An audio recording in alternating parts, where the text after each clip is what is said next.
Hi guys, welcome back to another video. So for today, I'm going to talk to you about 10 things that I do during the hockey off season.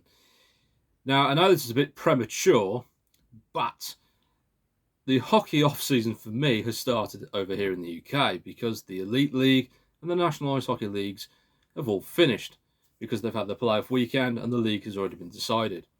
So basically, the only thing I can do is watch the New York Rangers play in the Stanley Cup Finals. The playoffs, I should say. But then again, they could make the Stanley Cup final. You never know. It's happened before. It'll happen again. Just when is the question. Obviously, there are other teams in the playoffs, including the New Jersey Devils, and for the first time ever in history, the Seattle Kraken. Good luck to them. Hopefully, they'll beat the Colorado Avalanche, which my mum has apparently become a favourite of hers because it reminds her of her favourite soccer team, Aston Villa. And yes, I live in the same city as that team. But luckily, her father, my grandfather, supports the Birmingham City Football Club. Brilliant. But then again, I support Leicester City. But then again, I'm looking like a moron right now rather than a good person. But hey. So, number one, to start off with regards to what do I do, is I plan my holiday or vacation, or go on it. So basically, I normally plan around this time of the year where I want to go on holiday. I try not to go too near the time when the kids are off school in July, which they have 6 weeks over here, unbelievably. And basically, I just go wherever I feel like it. Basically, I just pick a random page out of a book, and if I've not been there, I'll go. If I can afford it, perfect. If I need a visa, I'm just going to go, nah, I'll do that next year. Because I'd rather just go get a visa, if I can, quickly as possible. If I can't get a visa that quickly, then I just won't go to that destination. So there's plenty of destinations around the world you can go to if you can afford it. If you can't, just find a place in your own country that you like, that is beautiful, has nice beaches, or wherever you like to go, really. It's one thing I normally do. Number two. Now that is a good one.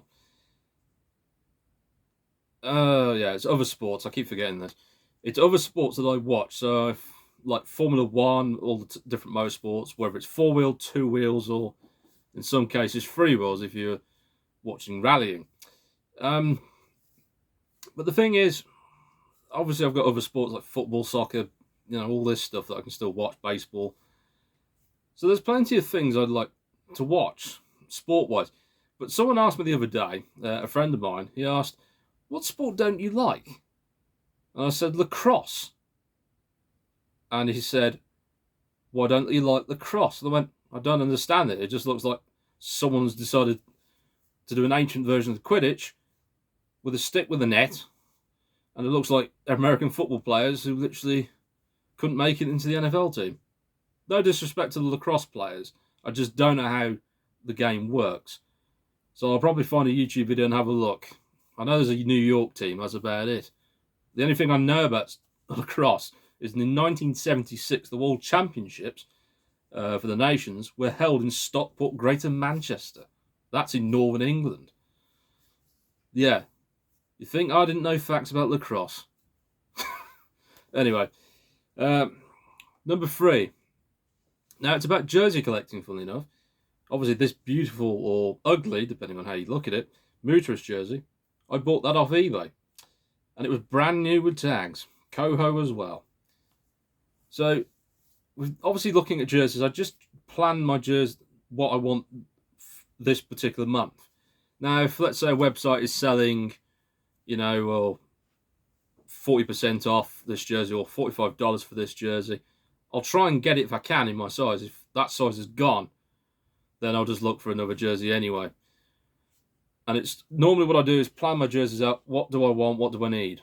And if I can get those jerseys, perfect. If I can't, then I'll just try and find another one I want. Number four, back to collecting, but with hats. Again, the same thing. Basically, I plan to find obviously hat. No, I plan what I want, basically hat wise, and just put it in my eBay list or whatever, and then just buy it if I can. If it's gone, then I'll just try and find another seller or a website that basically has that particular hat for sale that I know is genuine. So pretty much there and there. And I have more than 200 hats in my collection for all the different sports, including hockey. So basically, I don't have really much to buy. So my hat collecting days may only contain basically the specialty games and the Rangers, if I'm lucky, or any new team or new name that comes through, or maybe in a new logo for the teams. You never know. I don't even have the hat for New Jersey, the actual hat. Then again, I didn't want it anyway. I don't like the jerseys either. So where are we? 5. So number 5 is trading card collecting again. So again, the same thing with a bit of a difference. I'm always looking to buy blaster boxes, hobby boxes, and anything in between, like tins, for example, of the NHL Upper Deck hockey cards, as well as European and obviously British hockey cards that I can get too. Obviously, I do collect AHL and CHL cards as well, or anything in between for hockey, including international cards, which I have some Great Britain hockey cards. Unfortunately, they came from Russia, so make of that what you will. But yeah, I do try and focus on the young guns a bit, as well as any other specialty card like that signed patches and stuff like that, or any nice insert cards that are really nice. I try and tend to focus on those. With trading though, I do sometimes trade cards, but it depends what I've got. If it's any Rangers card, the only people I'm going to trade with is going to be Rangers fans, to be honest. That's if I have a spare or not of that card exactly, but again, we'll see. Number 6. Now, I normally plan for next season as well. So basically, next hockey season in England and the UK exactly. I try and plan it as much as I can once the fixture lists come out for the next season. So I basically can say, right, I'm going to visit this city to watch this team. Not to go as an away fan for the Coventry Blaze. I just don't like going as an away fan to any sport. What I mean by that is football in England, or soccer as you guys call it in America, the fans, if you're an away fan, you've got to be careful what you do. I'm not saying this to scare you, it's just the reality. You've just got to just watch each other's backs. Don't get into any confrontational fights with the home fans. Don't get in with any conflict with the police or security people. Just be respectful. Just go there. Don't accept the abuse, yes, but obviously report the abuse if it's anything that can be criminally done about it. So, but I never want to go to an away hockey fixture as an away fan. I'd rather just go in with the home fans, if they're friends of mine, and just watch the game with them. Because it's better that way, because you feel that you're more at home, you have friends there to back you up. The only thing I would suggest, if you are going as a hockey fan, just go as a hockey fan. Don't say your team unless your friends know. If they blab it, then that's their choice. But be careful. I'm just going to just say this. My experiences are not your experiences. It's just what I've experienced at a football ground doesn't mean you'll experience it at a hockey venue. That's a disclaimer. Just a quick disclaimer there. So number 7 is I go and visit friends and family during the off season. Because obviously I'm quite a busy person sometimes behind the scenes. Obviously filming these videos, collecting, and obviously everything else going on with hockey and other sports. I don't have that much time sometimes to visit people. So sometimes I visit family when I get the chance, and sometimes I visit friends when I get the chance. Sometimes they even visit me at work, but that's, again, another story in itself. But then again, I always go and try and phone or text people if I can, as much as I can, so that they know I'm still alive, and to see if they're okay. You know, and just keep up with them. Keep up with their lives. Just see how everything's going. You know, so that's another thing. Number 8. So I normally do some spring cleaning around at home, just to basically just clean my mind effectively. So obviously if the bath needs doing, the toilet or whatever, I mean a deep scrub, not just a quick prod and clean, and just clean the place. Just clean the place a bit. Obviously, the doors are yellowing on there. That's just because it just needs a clean again. But at the end of the day, there are plenty of things to do at home. There's probably plenty of things to polish. There's probably many glasses and cups and plates to clean every frigging day anyway. So, and obviously I just have a quick look around to see if there's anything damaged and just try and repair that if I can. If not, I'll just leave it to a professional if I can. And obviously the car, my mum's car, I'll fix that. My dad's car, I have to fix that because no one else will do it unless he pays them.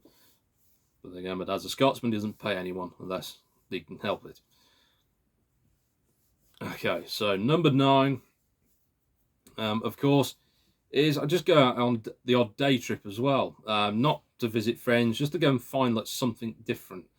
Let's say a day trip to a museum that you've never been to, or some monument or building that you can visit publicly. I try and go and do that, whether it's in Birmingham, whether it's in another city or town or village across the place. It's just, you know, go on a nice day trip. I'm not saying go up to Scotland and back again, because that's just a waste of time, unless you want to be there for a week. I'd visit Scotland, visit Wales, visit Northern London, visit anywhere in England.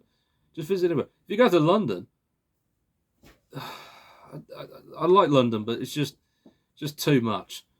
So if you fly into London, any of you guys who come from outside the UK, visit somewhere else visit London, yes, but visit elsewhere across the UK, because we are just so much more than London. Honestly, we are, and we're friendly too. Anywhere outside of London, you'll find more friendly people outside of London than in London, but that's just me and my personal opinion and my experiences. But that doesn't mean your experiences will be the same. Again, disclaimer. Yeah, so day trips out will be a good one. And of course, number 10 is learn new stuff. So basically what I mean by learning new stuff. So, for example, trying to learn a new language. Now, learning other languages is one of the hardest things in life. So if you learn one language, that's one thing. If you are bilingual, trilingual, you're doing better than me sometimes. I try and learn new words in other languages sometimes. I can't speak fluent in every language that I would like to, but at least learning new words will help me get along sometimes. So pretty much just learn any other language, like Italian or German or French, Spanish, Japanese, Korean, Ukrainian even. There's tons of languages to learn through. You can always ask your friends or your family, do you know another language? My dad learned Spanish, my dad learned French, German even, Italian. He doesn't remember all of it, but still he knows words more than me. And I learned French for a bit, and I still can't remember every word.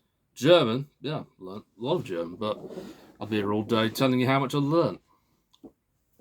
There's plenty of things to do in life that you can do, and that's what I normally do during the off season. Now, there are more things that I do. I'll just do an honourable mention at the end of this video and basically say that I try and just go for a walk sometimes in between everything if I can, and then once the start of the season happens, hopefully all my plans will come to fruition. But I always talk to those people that I'm going to visit, hopefully, at that point.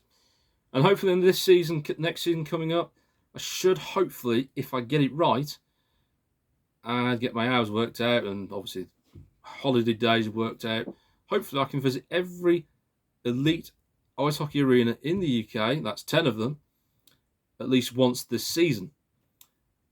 And a National Ice Hockey League team as well, and possibly a Scottish National League team if I can too. And possibly even Europe. I might go to Europe this year. I might go to the Czech Republic. I've been to Germany. So, the world's my oyster. But not every country plays hockey. I'm not joking. Not every country plays hockey. So basically just say, which country plays hockey? You might get the wrong answer if you put hockey itself, because you'll be looking at field hockey. But just put ice hockey in. Google will help you. You never know which countries play hockey.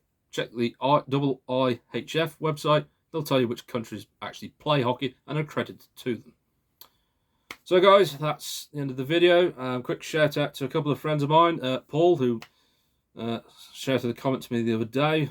Thank you for that. My friend Ben, who's been over in Ireland. He keeps asking me, can you do an Islanders jersey compilation? I'll tell you what, if Ben gets me 1,000 subscribers by the end of this year, I'll do an Islanders collection of jerseys and hats. But then again, we'll see.